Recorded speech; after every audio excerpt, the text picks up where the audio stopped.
Eu vou fazer aqui um resumo do que vocês devem ter visto, que foi sobre a transformação isobárica, que esse nome aqui não é novo, né?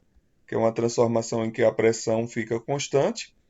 E você viu que tem uma fórmula para calcular o trabalho quando a transformação é isobárica, que é a aplicação da pressão vezes a variação do volume, né? É por isso que a gente diz que o trabalho depende de quem, se o volume vai variar. Então, se o volume aumenta, existe uma expansão do gás. Se o volume diminui, existe uma compressão do gás, né? Aí a gente diz que se existe uma expansão do gás é porque o trabalho vai ser positivo, e se existe uma compressão do gás, o trabalho vai ser negativo. A gente estudou, já que a gente está falando sobre a primeira lei da termodinâmica, estamos falando sobre a relação entre os três tipos de energia que tem em um gás, e um delas é a quantidade de calor. Nos assuntos anteriores, a gente já estudou aquela fórmula que a gente chamou de Ki macete, né? Que é a expressão que você multiplica a massa pelo calor específico vezes a variação da temperatura, né? Lembrando que o calor específico aqui ele botou Cp, porque é o calor específico quando a pressão é constante, né? E aí, como a gente trabalhou uma fórmula que a gente pode calcular o número de mols, que foi número de mols é a massa do gás dividido pela massa molar, né? Então a gente pode dizer que a massa do gás é a multiplicação do número de mols pela massa molar. Então, no lugar do m aqui, ó, ele substituiu pela multiplicação do número de mols pela massa molar. Só que quem já se aprofundou lá em química, a multiplicação da massa molar pelo calor específico, ela representa o calor molar. Então, esse mzão vezes esse C, que é o calor específico, representa o calor molar. E aí a gente substitui lá na expressão o M vezes o C por Cp, que é o calor molar quando a pressão é constante. Então, aqui fica de outra maneira como você deve calcular a quantidade de calor aqui, né? É pegando o número de mols, multiplicando pelo calor molar e multiplicando pela variação da temperatura. Então, uma coisa interessante que acontece aqui, que a gente comentou também na outra aula, é que no processo isobárico, a energia interna é positiva. Então, se a energia interna é positiva, significa dizer que a temperatura aumenta, porque a energia interna depende da temperatura. Então, essa energia interna ela vai ser um valor maior que zero em uma transformação isobárica. Mas também tem outro fator, né, que acontece na transformação isobárica.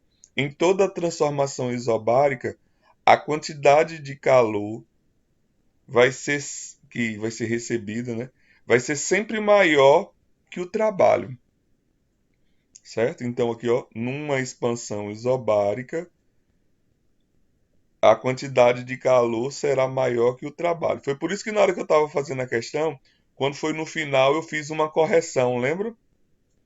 Que se eu estava numa transformação isobárica, não poderia o trabalho dar maior que a quantidade de calor. E aí eu tinha errado lá só por causa da questão de uma palavrinha que era o sinal, né? Aí a gente também falou da transformação isocórica, que é quando o volume é constante. Se o volume é constante, significa dizer que o trabalho é nulo, né? Porque eu falei que o trabalho ele depende da variação do volume. Se o volume não vai variar, o trabalho vai ser nulo. E aí, observando a mesma fórmula da quantidade de calor, que foi a massa vezes o calor específico, só que aqui tem um calor específico do volume constante, né? Por isso que ele bota CV. Aí você tem aqui a mesma expressão, né? A massa do gás é calculada pelo número de mols vezes a massa molar, por isso que ele substituiu aqui o M pelo número de mol vezes a massa molar. E a multiplicação da massa molar pelo calor específico representa o calor molar, que é o C, V que ele chama aqui, o C maiúsculo, né? Então, a fórmula é do mesmo jeito, a única coisa que muda é que aqui é o CV e lá é o CP, né? Porque lá é quando é o calor molar quando a pressão é constante. E aqui é o calor molar quando o volume é constante. E aí, como você já viu, se a transformação isocórica, o trabalho é igual a zero, o que é que vai acontecer? A variação da energia interna vai ser igual à quantidade de calor. Então, como ele diz aqui, ó, na transformação isocórica, a variação da energia interna do gás é igual à quantidade de calor. Lembrando que aqui é o que diz a primeira lei da termodinâmica, né? A energia interna de um gás é igual à diferença entre a quantidade de calor e o trabalho, né? Aí eu fiz esse exemplo aqui na aula passada e a gente vai fazer uma agora com transformação isocórica. Então, ó, na aula passada a gente resolveu essa questão aqui, né? Ó, onde tem uma massa de 20 gramas de hélio, e aqui tem a massa molar do gás hélio, né? E considerando um gás ideal, dilata-se isobaricamente, né? Ou seja, pressão constante, como mostra o gráfico. Aí ele diz que o R é igual a 8,31, o calor específico da, desse gás, que ele botou até um C minúsculo, né? Para você não confundir com o calor molar, que é um C maiúsculo. E aí ele pediu que eu calculasse o número de mols, né?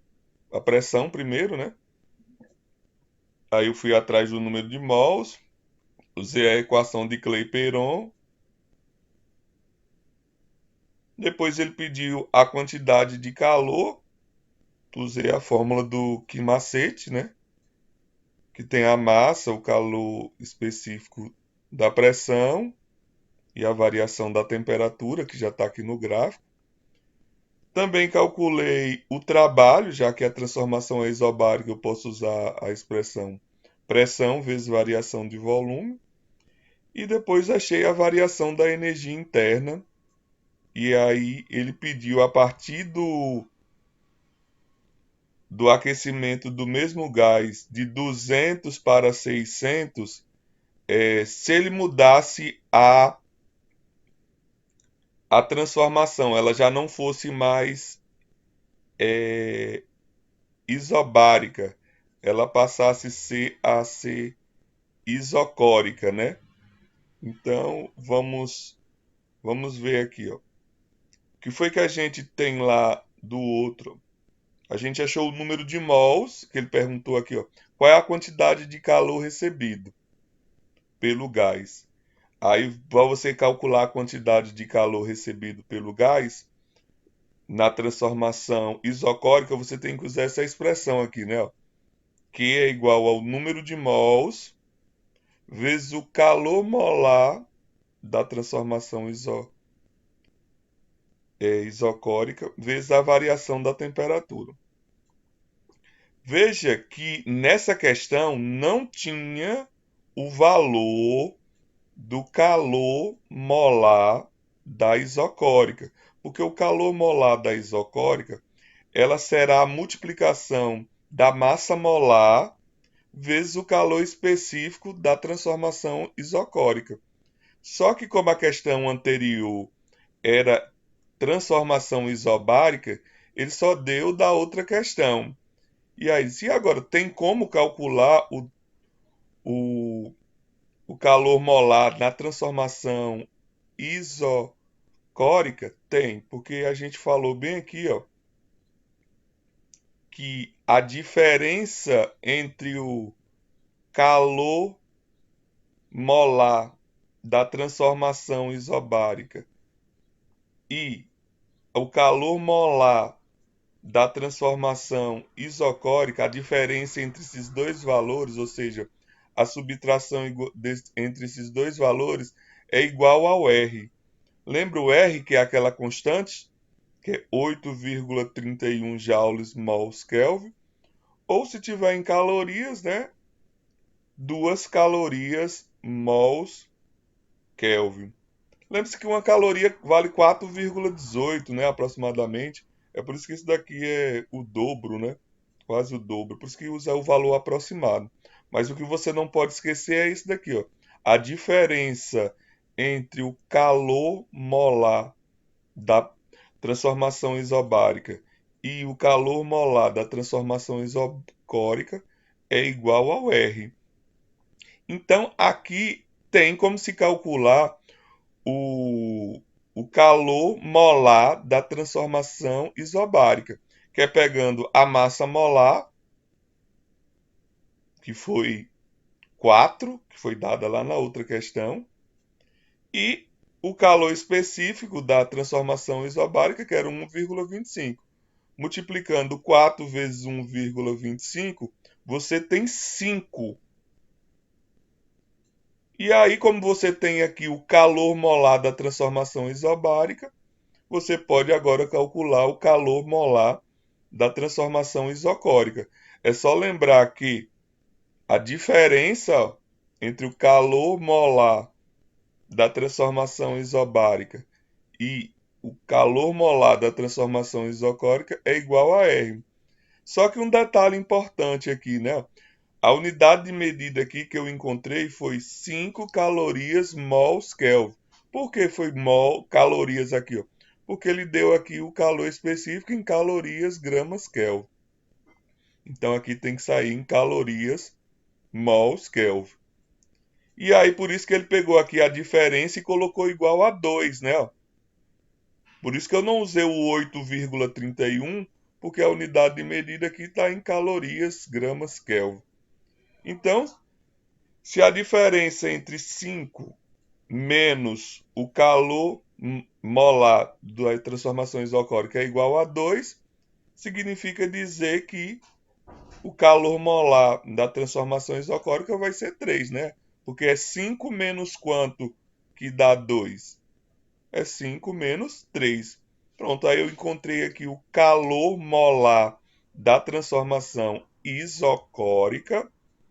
E aí eu fui substituir lá na expressão em que a gente calcula a quantidade de calor, que é o número de mols vezes o calor molar da transformação isocórica vezes a variação da temperatura. O número de mols você já viu que é 5, né? Porque a gente calculou aqui, ó, dividindo a massa do gás, que foi 20, pela massa molar, que foi 4 no outro, e aí deu o número de mols igual a 5. Pronto, aí ele colocou aqui, ó. Então, o QV vai ser igual ao número de mols, que é 5, vezes o calor molar da transformação isocórica, que foi 3, e a variação da temperatura, que ele disse que era de 200 Kelvin para 600 Kelvin, ó. Observe que já está em Kelvin. Essa diferença dá 400, né? Multiplicando aqui, ó, dá 5 vezes 3, 15, 15 vezes 400, dá 6.000, né? Ele colocou em notação científica, 6 vezes 10 a terceiras, calorias, né? E aí você também pode transformar isso daqui para joules, né? Para transformar de calorias para joules, é só você multiplicar por 4,18. Como eu disse, alguns livros só bota 4,2 ou só 4. Nesse livro aqui está usando o valor de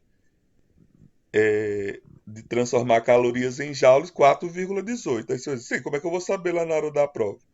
Em uma prova se coloca o valor que ele quer usar, né? Se é 4,18, se é 4,2 ou se é 4. É que nem o valor de π, né? O valor de π, às vezes a questão usa para usar 3, 3,1, 3,14, mas isso a questão avisa, né?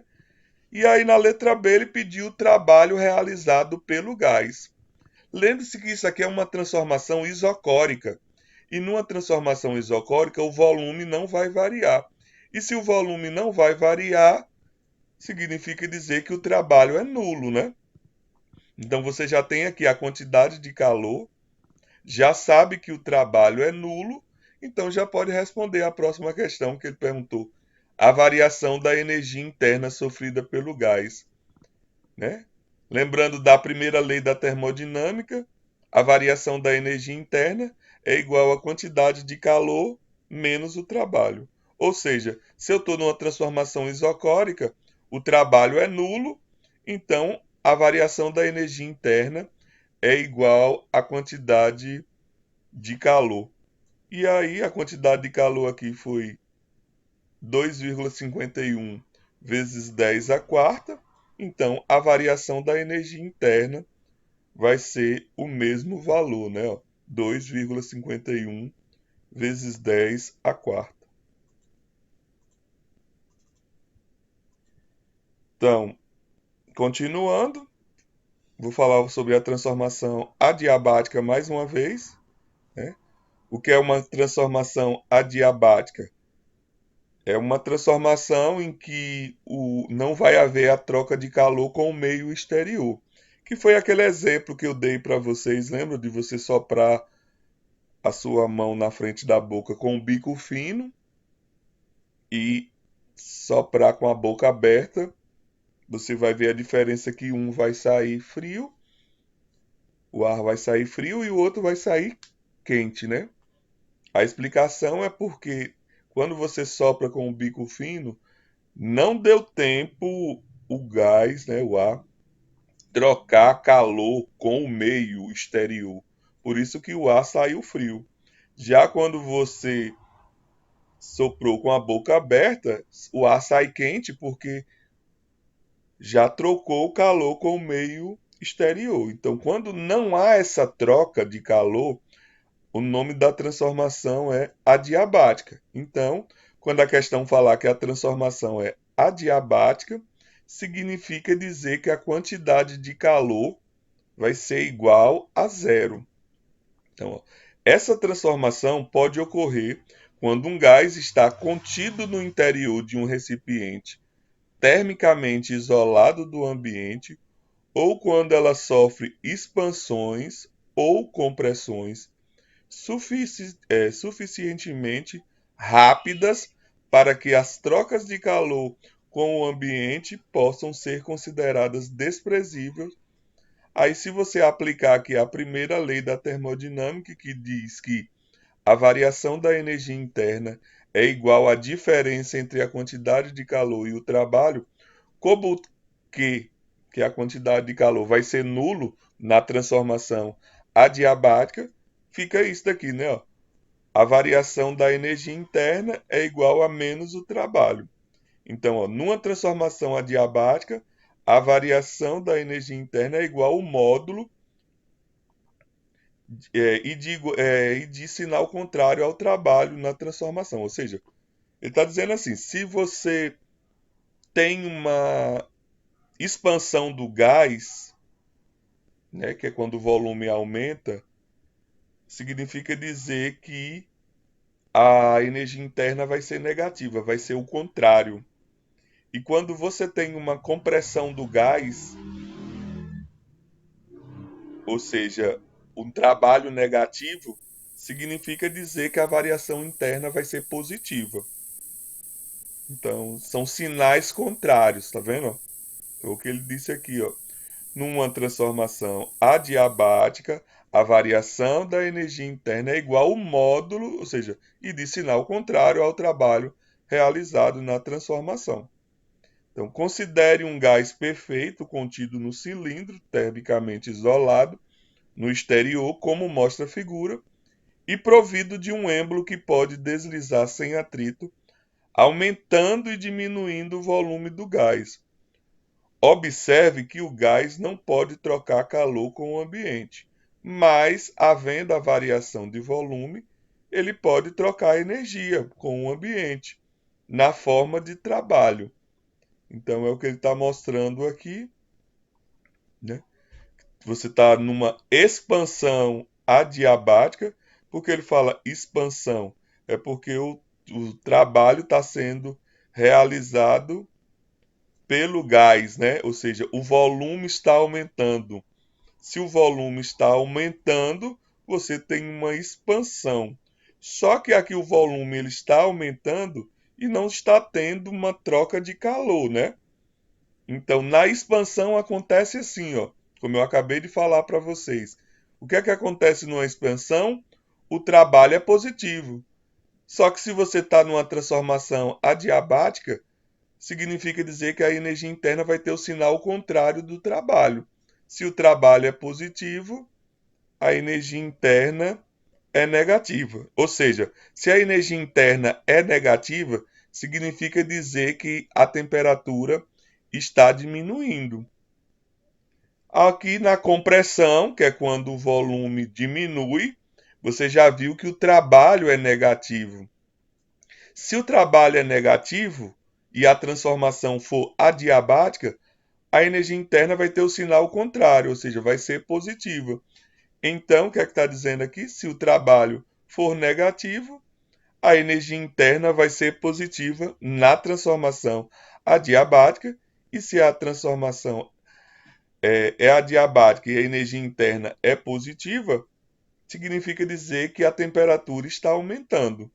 Então, ó, por exemplo, seja 50 joules o trabalho realizado por ele. Esse trabalho equivale a uma perda de energia por parte do gás. Como não há troca de calor, essa energia provém do próprio gás, isto é, a energia interna do gás diminui 50. Então, por isso que ele diz que o Q é zero, já que a transformação é adiabática. O trabalho é realizado pelo gás, então 50. Então a energia interna vai ser o sinal contrário do trabalho, menos 50. Note que na expansão adiabática, o volume aumenta e a temperatura diminui, pois a energia interna diminui. Então, olha o que falou aqui, ó. Se o volume aumenta, a energia interna diminui, ou seja, a temperatura diminui. Se há uma compressão, significa dizer que a energia interna aumenta, então a temperatura aumenta. Então, em consequência, a pressão também diminui, conforme a lei geral dos gases, que diz que a pressão vezes o volume dividido pela temperatura é um valor constante. Aí ele muda aqui, né? O que eu acabei de falar. Se fosse uma compressão adiabática, ou seja, o volume estivesse diminuindo, o trabalho é realizado sobre o gás, portanto, o gás está recebendo energia do exterior. Assim, se o trabalho é realizado sobre o gás, que é de 50 joules, ele está recebendo do ambiente 50 joules de energia. E aí, se é uma compressão, você já viu que o trabalho tem que ser negativo. E, como aqui é uma transformação adiabática, a quantidade de calor é igual a zero. E a energia interna tem que ter um sinal contrário ao trabalho.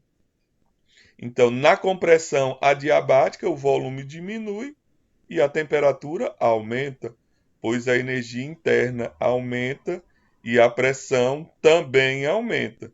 Aí tem um exemplo lá, né? Ao se comprimir rapidamente o ar para introduzir no pneu, ele sofre um processo adiabático, pois a rapidez da compressão não permite a troca de calor com o ambiente. Então, a pressão P e o volume V do gás, num processo adiabático, relacionam-se pela lei de Poisson, que pode ser expressa por a pressão vezes o volume de um gás elevado a gama, onde gama é a divisão entre o calor específico do da transformação isobárica pela o calor específico da transformação isocórica. Então, olha essa nova expressão aqui. Ela é a multiplicação da pressão. Então, olha o que ele está falando. Ó. Num processo adiabático, o que é que acontece? Ó? Se você pegar a pressão e multiplicar pelo volume, só que o volume está elevado a gama, onde gama representa a divisão entre o calor específico da transformação isobárica dividido pelo calor específico da transformação isocórica. É denominado expoente de Poisson, sendo o Cp e o Cv os calores específicos desses gases, né? Então, no diagrama de trabalho ao lado, vemos uma curva representativa da transformação adiabática em vermelho. E a isoterma, que é T1. Por que aqui aparece três gráficos, né, professor? Porque você já viu que o gráfico quando a temperatura é constante é uma isoterma, né? Que é uma parte da hipérbole, que eu falei que é uma figura que você vai estar estudando no próximo ano, ou no próximo semestre, né? E aí, o que é que está acontecendo aqui? Às vezes está acontecendo no mesmo, aqui em um ciclo, que é o que a gente vai falar mais na frente, né? Vai acontecer uma transformação isobárica, vai acontecer uma transformação isocórica, vai acontecer uma transformação adiabática. Então ele está mostrando para você aqui que nessa curva que foi representada aqui por uma linha vermelha e as isotermas, que são a de verde e a de azul, né? Lembrando que uma transformação isoterma é quando a temperatura inicial e a final, né? Você tem aqui uma transformação isotérmica, que é quando a temperatura é constante. As áreas destacadas em amarelo entre a curva e o eixo das abscissas equivale numericamente ao trabalho realizado na transformação adiabática, que foi o que eu já falei para vocês desde o começo do assunto, como a gente aprendeu a calcular o trabalho. Lembre-se que o trabalho vai ser numericamente igual à área da figura, né? Então, essa área aqui que ele chamou meio que amarelada aqui, né? Que não está mais, né? Para mim isso daqui não é amarelo, é outra cor, né? Então, ele só está mostrando que essa parte aqui do gráfico aqui seria o trabalho, né? Para calcular a área. Então, ó, como consequência da lei de Joule dos gases perfeitos, podemos concluir, ó, a variação de energia interna de um gás ideal só depende dos estados iniciais e final da massa gasosa para quaisquer que sejam as transformações que levam o sistema do estado inicial ao estado final. Desse modo, ao passar do estado 1, que chamou de temperatura 1, para o estado 2, de temperatura 2, representados nessa figura, a energia interna de um gás variou de U1 para U2 e a variação da energia interna, qualquer que seja o conjunto de transformações que leva o sistema do estado 1 para o estado 2, será a diferença entre o 2 e o 1. Então, a variação da energia interna, ela vai. Por isso que fala o nome variação, né? Quando você tem esse símbolo aqui, que é o delta, já lembre logo que vai ser a diferença entre alguém. Esse alguém aqui é o U que está na frente, e esse U é o que a gente chama aqui de energia interna. Então, por isso que ele está falando que a variação da energia interna é a diferença da energia interna no ponto final menos a do ponto inicial. Ó. Como a variação interna da energia interna ela não depende do caminho, no diagrama P vezes V, podemos calcular a energia interna para qualquer conjunto de transformações. Por facilidade, vamos escolher a transformação isocórica, que ele está chamando aqui de 1 em A. Por que é que ele chama de transformação isocórica? Porque eu sei que a transformação é isocórica se essa seta está assim. Porque aqui o volume não está variando, né? Ó. Como é que eu sei que o volume não está variando, pessoal? Porque aqui é o eixo do volume. Aqui é o eixo do volume. Veja que esse gráfico aqui é uma constante, mas uma constante não é na horizontal, não? Não, pode ser na vertical também. Só que quando está na vertical, é em relação a esse eixo. Por isso que ele fala que o volume é constante. Se fosse na horizontal, era dizer que a pressão era constante.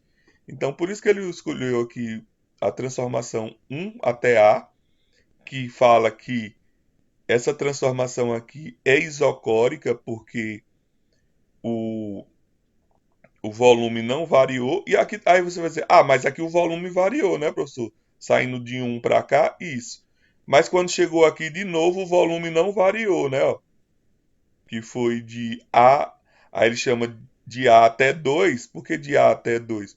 Porque essa diferença aqui que vai ser a variação da energia interna, né? Então, ó, pela primeira lei da termodinâmica, você viu que o U1 é igual Q, né? Ou seja, o trabalho vai ser igual à quantidade de calor.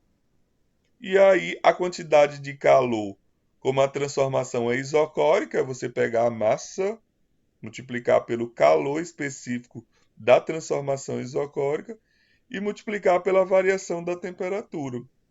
Que, em outras palavras, né, essa expressão pode ficar assim, né? O número de mols vezes o calor molar vezes a variação da temperatura, né? E lá no U2, né? No momento de U2, que saiu de A para 2, né? A transformação é isotérmica. Por que aqui a transformação é isotérmica? Porque ela está passando aqui pelo gráfico da transformação isotérmica. E se a temperatura não variar, significa dizer que a energia interna é nula. Então, daqui para cá, a energia interna foi nula, porque a temperatura não variou. Por isso que ele falou aqui, ó, no momento de que saiu de A para 2, como ela está no gráfico da isoterma, tá vendo? Ó? A energia interna vai ser nula. Então, por isso que falou, transformação isotérmica. Portanto, só há variação de energia interna na transformação de 1 até A. Logo, a variação da energia interna é a massa vezes o calor específico mais a variação da temperatura, ou seja, o número de mols vezes o calor molar da transformação isocórica vezes a variação da temperatura. Aí ele reitera, né? O C minúsculo e o C maiúsculo aqui, um é o calor específico, né?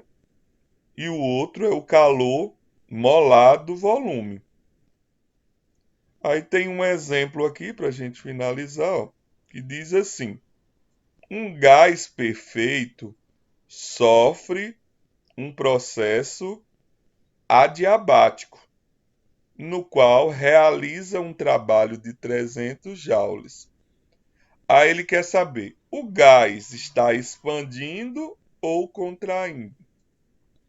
Se a transformação é isobárica ou é adiabática, significa dizer que a quantidade de calor é igual a zero. Se a quantidade de calor é igual a zero, significa dizer que a variação da energia interna e o trabalho vão ter sinais diferentes. E aí, primeiro ele já me disse quem é o trabalho, né? E ele está dizendo que esse trabalho, na qual realiza um trabalho de 300 joules. Aí, como ele falou aqui, ó, se realiza um trabalho, né? como o trabalho é 300 joules e é realizado pelo gás e não sobre o gás, né? Quando você tem que o trabalho é realizado pelo gás, o trabalho é positivo. E aí, se o trabalho é positivo, significa dizer o quê? Que está tendo uma expansão, né? Que quando o gás se expande, aí o trabalho é positivo. Quando o gás se contrai, o trabalho é realizado sobre o gás. É por isso que tem aqui, ó, como o trabalho é de 300 joules e é realizado pelo gás, isso significa que ele está sofrendo uma expansão. Aí ele perguntou: de quanto é a variação da energia interna nesse processo? Lembre, se eu estou num processo adiabático, ou seja, a quantidade de calor é zero e o trabalho é positivo, significa dizer que a variação da energia interna vai ser o mesmo valor do trabalho, só que com sinal contrário. Como ele está positivo, ele vai ser negativo, né? E lembrando que se a energia interna é negativa, significa dizer que a temperatura está diminuindo, né? E por último ele perguntou: explique como se modifica as variáveis dos estados, que foi quando a gente começou o assunto falar sobre um gás, eu disse que a gente ia se preocupar com três variáveis de um gás, né? Que é o volume, a temperatura e a pressão desse gás. Então, ó, sendo uma expansão, o volume aumenta, né? Como nesse caso aqui foi uma expansão, porque o trabalho foi realizado pelo gás. E aí, se houve uma expansão, a energia interna, né, diminui. Isso indica que se a temperatura diminui, aí como você usa a primeira lei, a lei geral dos gases que diz pressão vezes volume dividido pela temperatura. Aí conclui o quê? Que se está diminuindo o volume, né? Se está diminuindo o volume, a temperatura também está diminuindo. Significa dizer que a pressão também vai diminuir. Então, da onde foi que eu tirei que o volume ia diminuir? Porque ele quer saber o que é que vai acontecer aqui com essas três grandezas. Se o trabalho foi positivo, significa dizer que o volume aumenta. Se eu estou numa transformação adiabática, que a quantidade de calor é igual a zero, e a energia interna tem um sinal contrário do trabalho, então, se o trabalho foi positivo, a energia interna foi negativa. Logo, se a energia interna foi negativa, é porque a temperatura está diminuindo. Lembre-se que a energia interna ela depende de quem? Da temperatura. O trabalho depende de quem? Do volume. Se é uma expansão, é porque o volume está aumentando. Então, por isso que ele falou, ó, o volume aumenta. A energia interna diminui, então a temperatura diminui. Então, se você tem aqui a relação lá da Lei Geral dos Gases, P vezes V é igual a T, e você vê que o volume está diminuindo, aumentando, e a temperatura está diminuindo, então a pressão diminui.